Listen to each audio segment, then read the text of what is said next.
сохранили в самый страшный год. All the language is the best. Learning it for my quest. But the language is so nice. Learn it. That is my advice. Улуттун тили дайыма элдин улуттук руху менен тыгыз байланышта. 21 февраль бүткүл дүйнөлүк эне тил күнүнө карата Ош гуманитардык педагогикалык институтунда тилсиз улут болбойт деген аталышта маданий салтанат болуп өттү. Иш-чара окуу жайдын факультеттери жана жаштар комитети тарабынан уюштурулуп, ага окуу жай жетекчилиги, окутуучулар, институтта даярдалган орус, кытай, жапон жана кыргыз тили адистиктеринин студенттери жана башка өзбек, тажик, түрк улутундагы студенттер катышышты.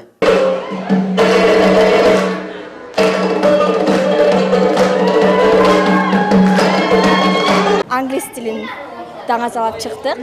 Бизде саламдашуу, ыр жана бий болду.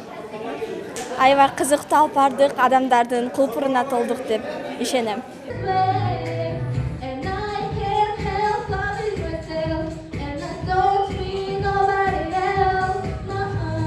Окуу жайдагы ар улуттун студенттердин башын бириктирген бул салтанат бир нече улуттардын маданиятын чагылдырган концерттик программа менен коштолуп, таланттуу студенттер өз өнөрлөрүн тартуулашты. Мында катышуучулар өз эне тилин жана үйрөнүп жаткан тилдерин даңазалоо максатында аталган улуттардын маданиятын, тилин, каада салтын жана улуттук баалуулуктарын чагылдырышып, сахналык көрүнүштөрдө ыр бийлерди аткарышты.